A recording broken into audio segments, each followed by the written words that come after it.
آمين. قال باب قول الله عز وجل ونضع الموازين القسط ليوم القيامة وأن أعمال بني آدم وقولهم توزن. وقال مجاهد القسطاس العدل بالرومية ويقال القسط مصدر المقسط وهو العادل وأما القاسط فهو الجائر. وبه قال حدثنا أحمد بن أشكاب قال حدثنا محمد بن فزيل عن عمارة بن القعقاع عن أبي زرعة عن أبي هريرة رضي الله تعالى عنه وعنهم قال قال النبي صلى الله عليه وسلم كلمتان حبيبتان إلى الرحمن خفيفتان على اللسان ثقيلتان في الميزان سبحان الله وبحمده سبحان الله العظيم. درود شریف ہوا ہے. اللهم صل وسلم على سيدنا ومولانا محمد وآله وصحبه أجمعين. معزز علماء کرام و دی مجلس حاضرین مسلمانان ورونو، دا مدرسہ دا فیض القرآن چه محترم رور جناب حضرت مولانا محمد الیاس صاحب و غسر نور علماء کرام دی اغید دی مدرسہ انتظام کی او چلے او دا بناتو مدرسہ دا الحمدللہ دا سمر گنشمیر چه تاسو دا معشومان وینے پٹکی والدی الحمدللہ دا معشومان ټول دا دی مدرسې نه فارغ شوي دي. رښتیا وایه د خدای د فضلونو نه غټ فضل د دې نه بل شته دی. څومره واړه دي چې ما ولیدل له مې خوشحاله شو. د انسان زړه په قرآن چې خوشحاله نشي دا مسلمان نشي کېدی. دا څومره ماشومان دي د دې مدرسې نه فایده واخیسته. تاسو څومره خوش قسمته یې. خدای پاک د خپل عالمان بچی ویرونه درکړي دي او د دې قوم تاسو کشران دي خدای پاک درکړل. الله څومره واړه ده نن فارغ شوي دي. چورن مې کسان دي چورن مې نو شپږ پاتې دي نو بس یو به پکې زو تړمه یو به سابق صاحب وتړي او یو څلور به نور شي سل به پوره شي. هلکه یو لس شپږو له به نور هم دیکا ورکړې وه لږ به قابو کړی زر زر نو سل به پوره شوي. شکر الحمدلله چوران مې بچي نن فارغ شو. چوران مې کورنو ته نن د قرآن رڼا ورسېده. نن به الله او کائنات څونه خوشحاله. دا لوی خبره ده رونو. دویم د جینکو مدرسه نه دلته زه بار بار راځم او د هغې د بخاري شریف ختم دی. نو دوه خبرې زه ستاسو مخکې رونو کوم. یو خو دا ده چې زم په منډه یم هلته د علوم حقانیې کې مې درسي. یو 15 منټه مې د نعمانیین را کټ کړل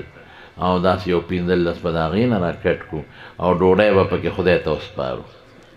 ځکه نه کېږي پکې ډوډۍ خوړل. نو دا زه به یو خو دا مسله ده. دویم زمونږ ستاسو د ټولو مشر زمونږ د حضرت مفسر قرآن شیخ القرآن د شاه منصور چې دې نوم هم ماته اخیستل بیا ادبي ښکاري د هغې برخوردار چې په خپله الحمدلله په دې ډېر خوشحاله ډېر زیات چې الله پاک د باباجي هغه ځای خدای پاک په دوی پوره کړی او هغه مدرسه ډېره بارونقه ده ډېره بارونقه او د دوره حدیث پورې الحمدلله کال په کال هغې کې طالبان فارغېږي او ورسره د تفسیر درس و مقصد په شاه منصور کې شروع دی کوم چې د باباجي د وختونه. نو حضرت سابق صاحب دامت برکاتهم وزید مجدهم هم تشریف فرما دی. زه خو د دې علاقې د دې ضلعې اوسېدونکي دوی میلمه دي او د دوی هم ډېر هلته کې مدرسې درسونه او بچه ته بیان له به هم ځي. نو د دې اوقات هم قیمتي دي بیان به کوي. موږ د هغې هم ډېر مشکوره یو چې هغوی هم تشریف راوړی دی. زه چې په دغه لاره تېرېږم چې تا دوی وي که ني زه مدرسې ته ورکوشم را باندې خوږه لګي. نو هغې به م انشاءالله بیان فرمایي او زم د بخاري شریف په ختم خو کم از کم 2 غنټې لګي. نو بس زه به پکې داسې غټې غټې خبرې راغونډې کړم لکه تاسو چې مونځ کوئ او غټ غټ پکې راټولوئ. نو غټې غټې به پکې یو څو راغونډې کړو. هغه جلکۍ ورته وایي په دې اخباراتو کې راځي که نه جلکیه چې هغه وزیر صاحب راشي نو دلته یې ټوخی وکړه هغه هم پکې ولیکي، نو بیا وایي ماشوم یې ښکل کړه نو هغه هم پکې ولیکي، نو بیا وایي کچالان یې وخوړل، ګوره دومره ښه سړی و، او تور باټینګڼ هم پکې ووال،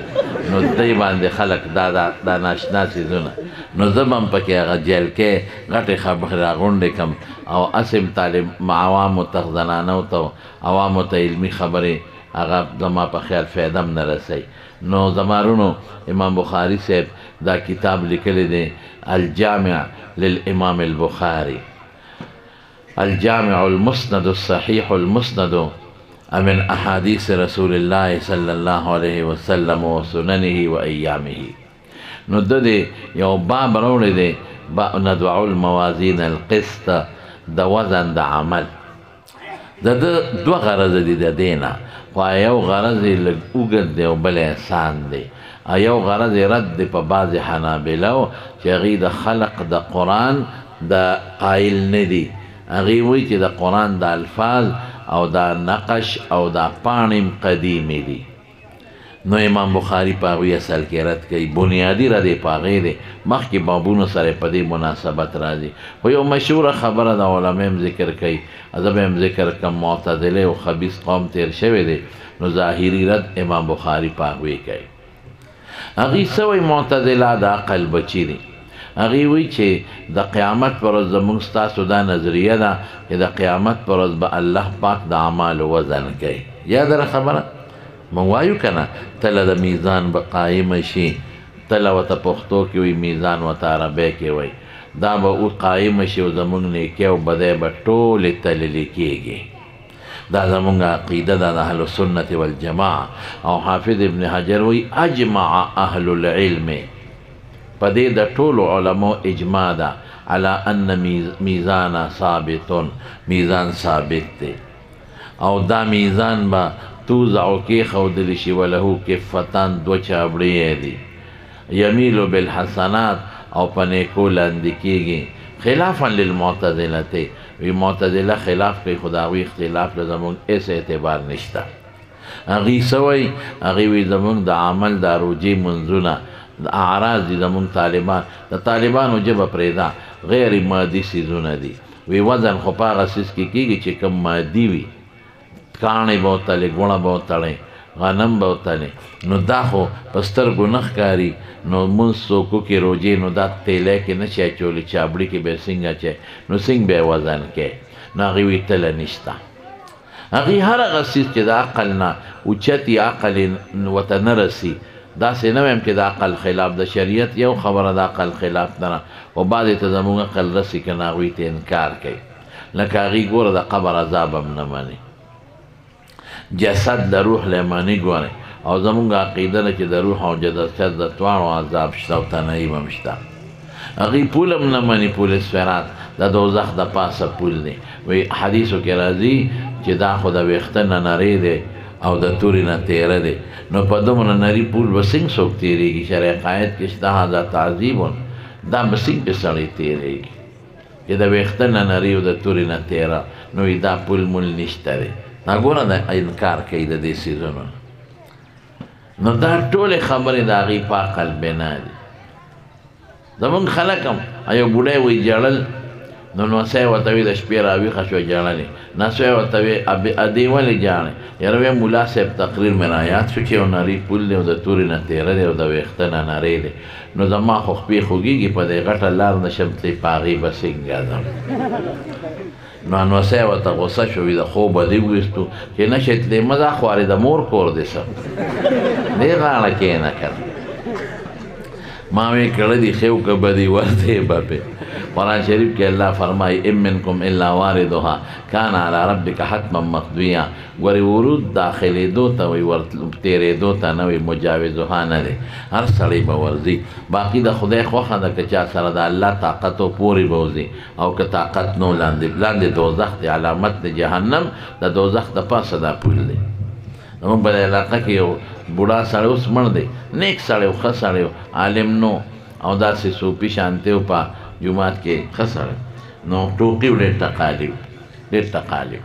نو هغه یو ځل د پولیس فرات تقریر کړی و چې د ویښته نه نری او تورې نه تیره دی. یو مقتدي وله چیو کړه، دا پنډور چرګ دا پارامې څه دی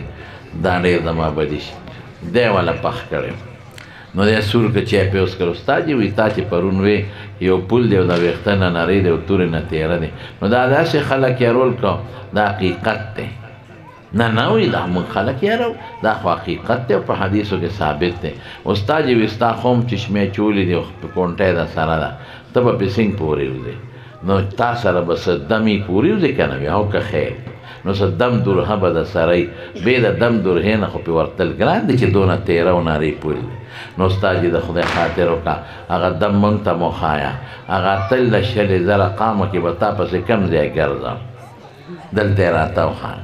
نو هغه ورته وایي ته نن دې کوم کار وکړه که نه دا کله کله کوه نو موټروی به یې کم دته یاد دې راغی ما یې لکه موټروی څه ته وایي رسول الله مبارک فرمایي بعضې خلک به پې داسې پورې ځي که البرق لکه د برېښنا په شان که جاوید الخیل علی سونو په شان که رکاب د اوښانو په شان څوک پیاده به ځي او چې چا سره د خدای طاقت نی لاندې به پروزي دوزخ ته الله دې موږ له توفیق د تېرېدو راکړي خو چې د حضور پاک مبارک سره یو ځای پې پورې وځو الله یې دا توفیق راکړي نو ګوره هغوی د عقل بچي دي ډېر د هغوی ډېر مفاسد دي خو وخت کم دی زه مختصر درته وایم نو وی دا وزن د اعمالو تله نشته دی نیکي بدي خو مادي شی نه دی مادیات تللی کېږي او بل وی دا نیکۍ خلکو ته الله ته معلومې دي نو چې خدای ته معلومې دي یو شی معلومې وزن کې څه فایده ده نو امام بخاری رحمت الله علیه په دغه ډله رد کوي وګورئ دی ثانوي رد دی ښه نو څه فرمایي وندع الموازین القسط لیوم القیامه دی ډېر ښکلی رد کوي دله خدای ډېر ښکلی علم امام بخاري له ورکړی او دا حدیث لوی ما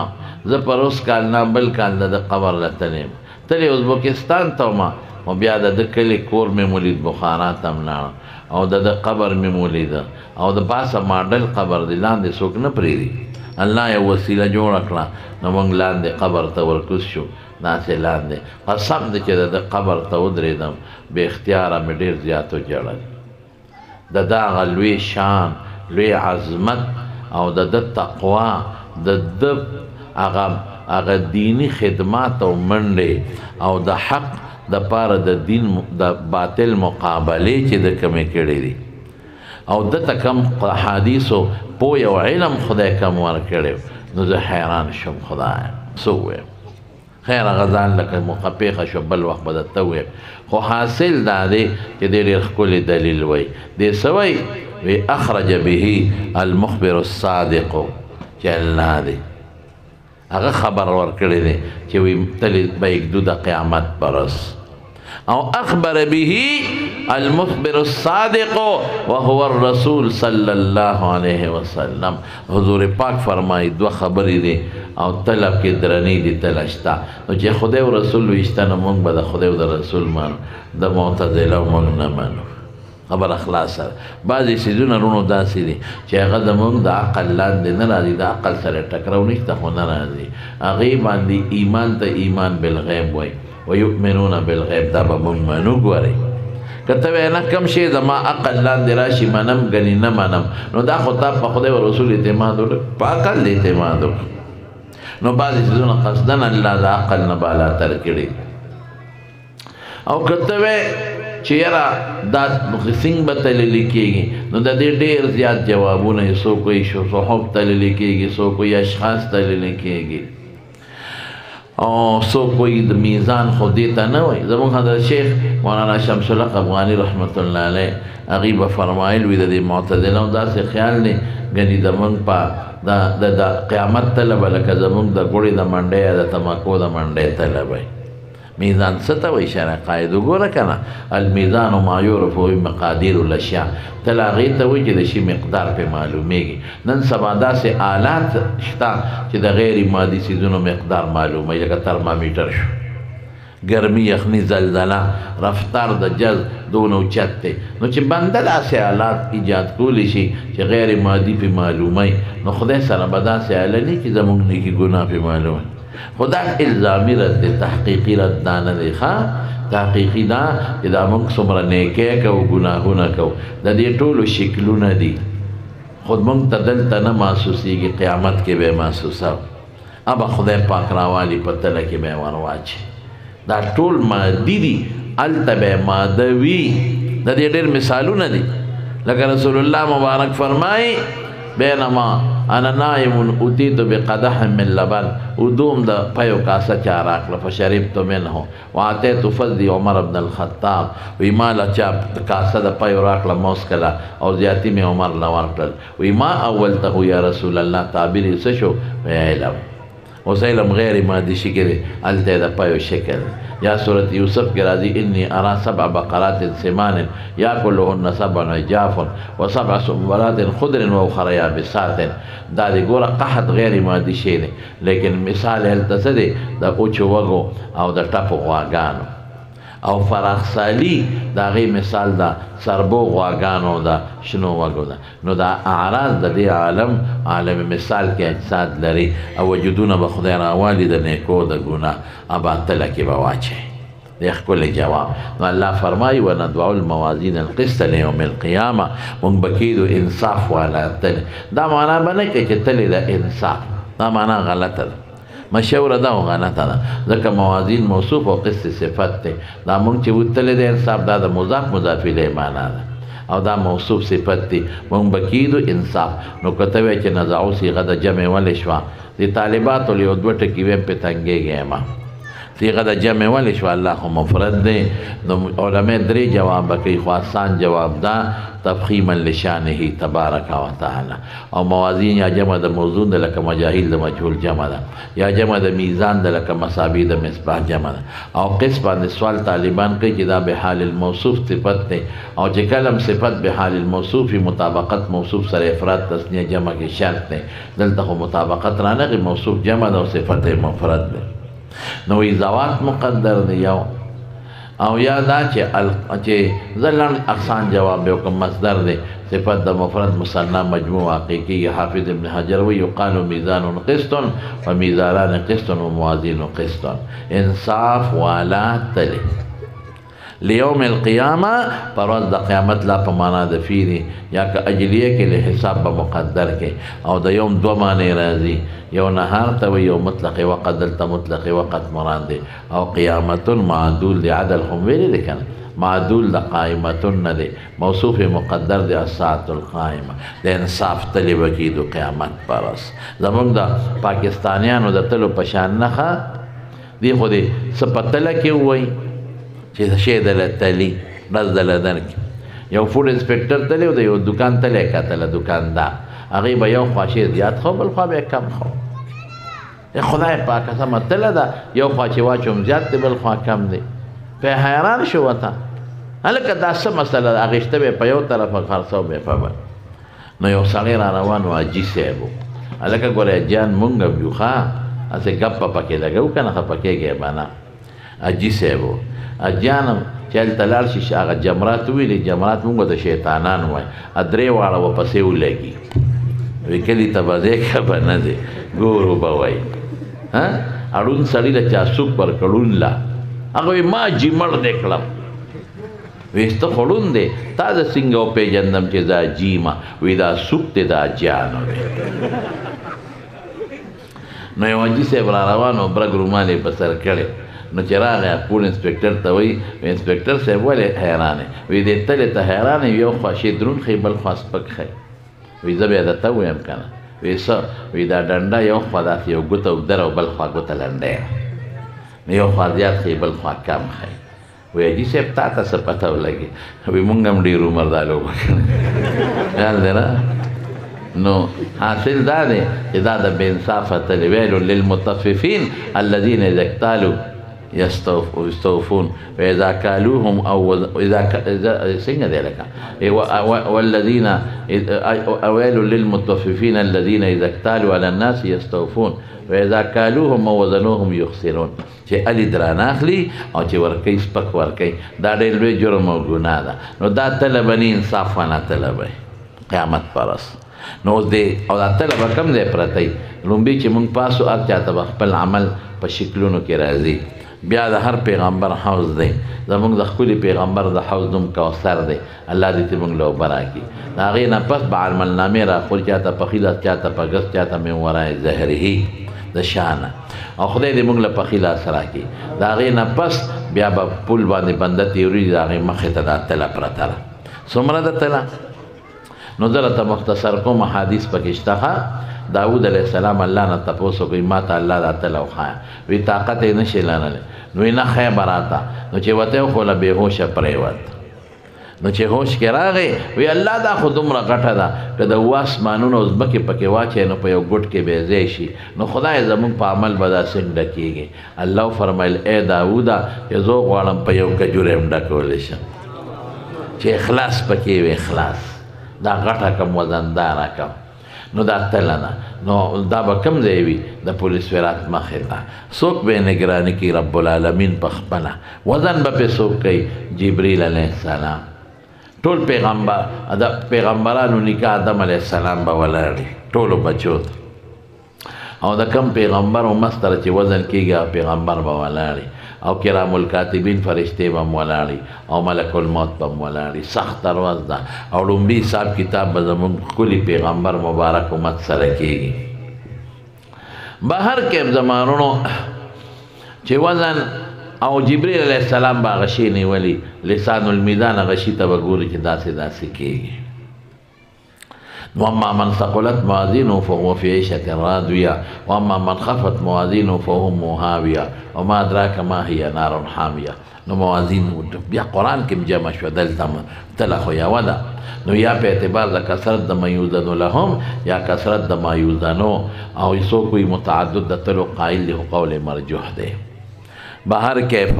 په دې تله به الله پاک هغه نیکي او بدۍ وتلي راځي چې اعمال د بني آدم او قولهم توزن تللی کېږي طالبان دلته سوال کوي وایي اعمال جمع قول مفرد دی دا ولې وفي نسخة اقوالهم د اعتراض نشته په دې شته نو وایي چې اعمالو تعلق د جوارحو اندامونو سره دی متعدد دی او د قول تعلق د خولې سره دی مفرده ده اوس امام غزالی لیکلی دی الدرة الفاخرة في كشف امور الاخره ډېر ښایسته کتاب دی هغې کې یې لیکلي دي چې د پیغمبرانو وزن به نه کېږي بلکل ټیک ده ګناه نشته او چې کوم ماشومان په ماشوموالي کې مړه دي یا مجانین لیوني په لیونتوب پیدا دي او بیا مړه دي د هغې ګناه غیر مکلف دي د هغې به وزن نه کېږي ټیک ده بلکل او یا زره کسان به بې حسابه بې کتابه جنت ته داخلېږي د هغې وزن به هم نه کېږي هلکه او یو زرو کې موږ نه راځو او یا زره خو صحابه ډېر نو مسلم شریف کې راځي دي او یو زرو کې به هر یو کس سره او یا زره ملګري وي بیا موږ نه راځو ګرانه ده ځکه صحابه تابعین علما صالحین دیندار ډېر شی تېر شوی نو بیا په مسلم شریف کې یو بل حدیث دی وثلاث حسیات من حسیات ربي درې لپې به خدای جنت ته ورچوي درې لپې یاره انشاءالله چې په دې لپه کې خدای راول د علماو سره او د مدرسو سره مینه ساتئ د دین خدمت کوئ قرآن سره تعلق ساتئ د علماو سپکه مه وایئ د علماو لاسونه ښکل کړئ د علماو پیزار اوچت کړئ انشاءالله المرء مع محبه خدای به هم دقې ډله کې که خیر راولي انشاءالله نن سبا خلک علماو پسې مدرسو پسې سپکې هلکه شکر نو باسئ په 94 واړه د مدرسې نه خدای پاک تاسو له درکړل د دې علماو لاسونه ښکل کې قدر وکړئ عزت په سر یې وګرځوئ دې مدرسې سره امداد کوئ ولا مالی بدني ستاسو بچي فارغ شو دا ټول ستاسو بچي دي ستاسو کورونو ته خیر او رڼا ورسېده چې دا خلک په دغې ډله کې رانشي څوک به راسي زمارونو خو امام غزالی او بله خبر هم لیکلی دا هغه وایي چې د کفارو وزن نشتویت پې مستثنا دی او دلیل وی فلا نقیم لهم یوم القیامت وزنا چې د دې وزن به موږ نه قایم لیکن امام قرطبی او ښکلی کتاب دی التذکره فی احوال الاخره ډېر مزیدار کتاب هغې کې هغه جواب کوي چې نه د کافر وزن به کېږي قرآن کې دلیل موږ سره شته داسې دی اما من خفت موازینه فاولئک الذین خسروا انفسهم فی جهنم خالدون ګوره پته ولګېده چې وزن سپک دی او خالدون خلود خو کافر دی مسلمان نه خو نه هغې وزن به کېږي خو سپک به او لا نقیم لهم یوم القیامت وزنا دا نه چې وزن به تله به اوس کې به شی نه تلو دا وزن چې کوم مقصد دی چې شي دروند شی به نه څه مرتبه به د هغه اعمالو د ښو اعمالو د کافرو نه ځکه چې ایمان کوم عمل سره نه هغه عمل جعلناه وقدمنا الى ما عملوا من عمل وجعلناه هباء منثورا او كسرائب بقيع يحسبه الظمآن ماء اس دغه به قیامت پر فایده نه زمارونو وقال مجاهد دی معنا کې القسطاس العدل بالروميه دا د امام ترمذی بخاری خپل یو انداز دی د غریب القرآن شرح په غریب الحدیث کې او د غریب الحدیث شرح په غریب القرآن کې نو قسط راغی نو د قسطاس معنا کې په روميه جبه کې انصاف ته وای نو موازین قسط نم انصاف مراد شوی او که سوالو کې چې قرآن خو عربي دی نو جوابونه پنځه دي او مختصر جواب دا چې قرآن په یو ټکي د عجمیت د عربی نه نوځي بیا هغه ټکي چې هغه معرف شي خواص د عربیت ملحق شي په هغې نوځي ویقال القسط مصدر المقصد په دې سوال کې چې قسط مصدر د ثلاثي مجرد دی او مقصد خو فاعل د ثلاثي مزیدون فیه دی نو جو علما جوابونه ګڼ کوي مصدر المصدر وغیره خو زه راته خپل وایم دلته مصدر په معنا د ماخذ دی بس اصل ماخذ قسط او د هغې نه بیا قسط یقسطو باب جوړ شو او بیا تی مزید جوړی نو مقصد نو مقصد مصدر اقساط او د اقساط مصدر قسط اصل ماخذ دی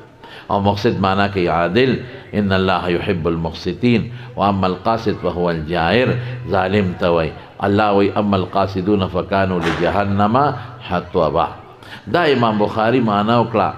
خو ورونو د علماء د طالبانو ته یو خبره کوم او طالباتو ته کوم علماو ته نه کوم او خواص تاسو پې نه پوهېږي د امام بخاری د تفسیر لږ کمزور دی د دارومدار د ابو عبیده په تفسیر دی او په ټولو تفسیرونو کې د ابو عبیده د تفسیر نه کمزورې تفسیر بل نشته دلته تصدیر هم په یقال وکړه دا یو قاص سند یې ولا راونه یقال ویل کېږي داسې مرجوح قول څو حجت نه ګرځي اصل کې فرق د په باب بنا که باب د مجرد وي د ظلم معنا ده او که د مزید وي د انصاف والامر لیس کذلک علما لیکلي د لغتو تاسو ګر لسان العرب او تاسو نور کتابونه وګورئ هغې وي نه فرق په مصدر دی که مصدر قسط انصاف ته وایي که قسط ظلم ته وایي که باب مجردي که مزید لکه عدلی عدل عدل انصاف شو او همدغه باب د عدلی عدل عدولا اعراض ته وایي خسب دا خود دې ترجمه الباب دی احمد ابن اشکاب د استاد دی درې استادانی دی احمد ابن اشکاب محمد ابن اشکاب او علی ابن اشکاب ظاهر کې بعض خلک وی درې واړه رونه حافظ ابن حجر وی رونه سکه یو بل سره معرفت او پیژنګلوم نه لري او محمد ابن فضیل دا استاد عماره دی دا استاد ابو زرع دی دا استاد حضرت ابو هریره دی رضی الله تعالی عنه د رسول الله مبارک عظیم محدث او ډېر لوی شخصیت هغه نقل کوي د نبی کریم صلی الله علیه وسلم نه کلمتان دوه خبرې دي هغه نحوي کلمه نه ما وضع لمعنى مفرد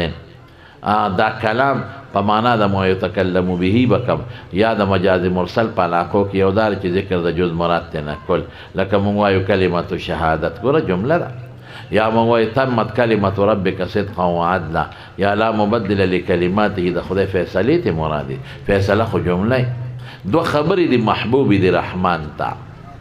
نو بحث پکې ډېر دی خو زه راته به صرف معنا کوم الله ته محبوبی دی ولې چې د خدای دا دو کلمې هغه کلمې دي یعنې هغه کلامونه دي چې د الله ټول صفتونه پکې دننه پراته دي بعضې وخت خبره لګئ او ډېر شیان پکې پراته او سبحان الله کې ډېرې خبرې دي څه د خدای چې څومره صفات د اجلال دی او سلبي دي پکې راځي دا الحمدلله کې د الله ټول صفات زه به یو مثال ستاسو په ژبه درکړم یو سړي واده کړی کور ته لاړ ښځې ورته لیست راوویسته وی هله دا راوړه دا سامان تور باټینګڼ هم پکې لیکلي که مخې خدای مردار کړي او خوینده کچالان مو غوښه مو او صاحب چرګان مو چای مو چینی مو ګوړه مو وی دا څه شی دی وی دا به راوړی که وی اوسه پورې قسم دی که دا ما راوړي پلار مې راوړي وي پلار دې پرېږده اوس به ته هم پلار کېږي دا به راوړې دا هغه کلک شو ښځې وی دا دې منلي دي وی قسم دی که ما منلی وی تا د نکاح وخت کې څه وی ما ته خو خدای شته که دا ویلي چې تور باټینګن به هم راوړی او چای چینی به هم راوړی ما ته دا نه دي وی څه یې درته وی ما ته وی قبوله کړې دی وا وی ما وی او قبوله مې کړه نو ورته وی ظالمه په دې قبلتوها کې په دې قبوله کړې کې ټول رالل چې د دې قبوله کړم اوس به زه در باندې سواره ګرځم پوه شوې که د زنانو مدرسې خبره ده نو زنانو ته دین وښایه ګورئ قسم د شریعت چې ښځو له کوم حقوق ورکړي دي دا په یو دین کې نشته نور دینونه او ښځې بربنډې کړي دي دا حق نه دی حق دی ته وایي شکر الحمدلله شریعت دی وی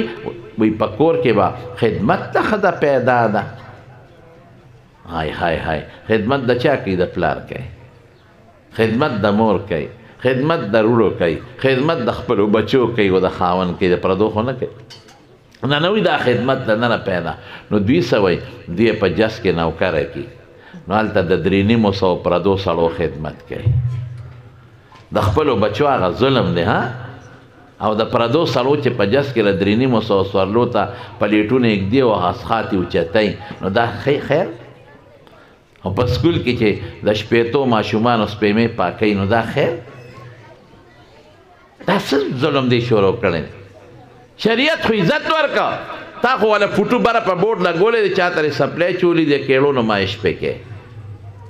چا ته د بنګړې چولی د بنګړو نمایش پکې ښځه معزز شی دی دا شوپیس نه دی چې ته په دې باندې اشتهارونه لګې او پیسې پې ګټې شریعت وایي دا به کور ناستې بالښت ته به یې ډډه والي دا به اډر کوي دا شی راوړه دا راوړه دا راوړه دا راوړه عزت شریعت ورکړی سار سړی وځي غریب تر غرمې پورې ماسپښینه پورې ډوډو کې خولې پې ماتې کور ته راشي مزدوری پسې وځي نوکری پسې وځي سار نه ماښامه پورې په منډو ترړو سر دی چاله را پیدا کوي همدغه محترمې بیبي له ډوډۍ وله راوړي چای وله راوړي جامې وله راوړي غم خادو پسې ګرځئ وی شریعت حق نه ورکوي مونږ څوک مونږ خو یې غرق او تباه کړو بې نیټې د خلکو ګیرې سپینې کړې د ښځو د لاسه هاټ اټیکونه ورته ولګېدل دا تاسو چې وینئ پلانکې سړی د سار روان و د دروازې مخکې را پرېوت هاټ اټیک ورته وشو کېږي که نه کېږي تاسو یې جیب وګورئ غټ لیست په پکې پروت دی دا ورته ښځې دونه لیست لیکلي چې دا راوړه نو دې غریب خو غږ نه شي کولی سټل تمږي چې بار روزي لیست ته وګورو ډاس چې هارټ اټیک لاندې را پرېوت چې پلار به دا څه پوره کړي بنګلې به وله جوړی غلا به وله کوې ډاکه به کوې او دی له به پوره کوې موږ وایي په حقوق مولانا بیجګر صاحب د خدای پاک وبخي هغه به وایي موږ د ښځو هر حق پوره کړی دی وایي یو یې پاتې دی بس او یو یې دا دی چې د بالا باڼې په دې بازار کې زه ورته لاندې به دا را باندې راسوره شي او ګرځوم موږ خو ته هر څه پوره نو څوک جامه راوړې پیزار نیک بخت کور کې نه بالښت ته ډډه و اډر کوه د عزت تستا دین زده کا شریعت جگ زده کا ما نه یو ځل چا تپوس وکړه کوټې غوندې جواب راکړه په فیسبوک ته که په دې نیټ چا غوښتی و خو د ټولو نه چې راکوټې جوابي چې د هغې نه راکوټې نه وي چې چا جامع جواب راکړه او راکوټې هغه ته به انعام میلاوي وي د مدرسو البنات څه مقصد دی نو دی کې خو کتابونه خلک لیکلی شي دین بخی قرآن شریعت ما لکه لنډې جواب درته زه وایم ځه ولیکه ځان سره وایي جي سوچ پې وکړه خیر دې 2-3 ورځې پس پکې شته 2-3 ورځې مې لیکه مې زموږ د مدرسو بنات مقصد دا دی چې موږ په دې زنانو کې په دې لوڼو خویندو کې د حضرت فاطمه او د عایشې نقش لیدل غواړم بس مقصد څه دی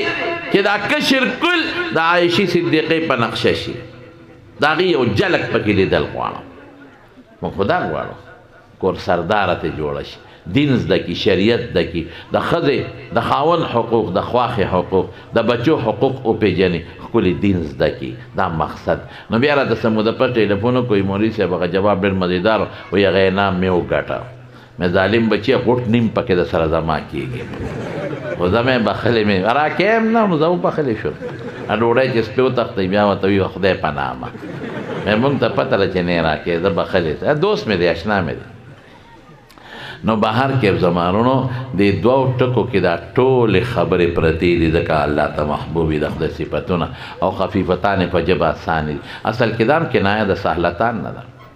ولې اسانې دي بس دوه پوټې خبر او طالبانو خبرې خوږ دي چې وي معرب مبني پکې نشته او غیر منصرف نشته او تنافر د کلماتو نشته او قریب المخرج نشته الی غیر ذلک ثقیلتان په تله کې درنې دي ولې ولذکر الله اکبر د خدای ټول صفتونه پکې دي نو دا ټول خبر مقدم تشویقا ایرونو داسې به کوم ستاسو ته عوامو ته دوه خبرې دي ګورې ډېرې نه دي پیغمبر مبارک فرمایي څوک دي که ډېرې ستړې به شي نه دوه دي او الله ته محبوبې دي نو الله به خوشحاله و که به نه خوشحاله او دریم په ژبه اسانې دي پې ستړی کېږې نه او څلورم په تله کې درني دی هلته ډېره فایده درکوي نو دا ترغیب شو نو دوه خبرې کوم دي سبحان الله وبحمده سبحان الله العظیم ټول یو ځل ووایه معنی څه ده معنا خو اوږده ده سبحان مصدر او عالم مصدر او اسم مصدر ډېرې قصې دي پکې مفعول به دی او که مفعول مطلق خو دې حاصل معنا الله د هر عیب نه پاک دی څومره خبرې پکې رانه هر خدای کې عیب نشته نه خوب ورځي نو د کېږي نه بچي ته محتاجه نه بیبي ته محتاجه نه انسان ته محتاجه نه مرګ اس نه راځي وبحمده یا جمله ته د جملې په جملې یا حال د حاله کونې مطلق معنا حاصل به څومره ښکلي صفتونه ټول الله له ثابت دي الله علیم دی قادر سمیع بصیر اول آخر دا ښکلي صفتونه بیا وایي سبحان الله الله د هر عیب نه پاک او العظیم په ذات کې هم لوی دی په صفاتو کې عظمت لري او په افعالو کې د خدای په شان عظمت د خدای په شان ښکلي صفتونه او کارونه بل څوک نشي کولی نو دا به وایه ښه انشاءالله وایه به زنانو ته مې هم تاسو ته څوک به چې 200 پیرې شواروس کې وایي انشاءالله ورسره ووایه خیر ولې ځکه پیغمبر مبارک ترغیب ران کړی دی چې دا دوه دي ډېر نه دي الله ته خوښ دي تله کې درنې دي او په ژبه اسانې دي دا وایه ښه یو ځل وایه سبحان الله وبحمده سبحان الله العظیم بس مختصر د دې معنا مې درته وکړه بیان مې وکړه او نور حضرت سابق صاحب زید مجدهم و دامت برکاتهم تشریف فرما دی هغې به انشاءالله مفصل بیان کړي ما اوس هم زیاتې وکړه چې د هغې نه مخکې مې بیان وکړه او اوږد بیان مې وکړه دا مې مغوي سره خو نه کړل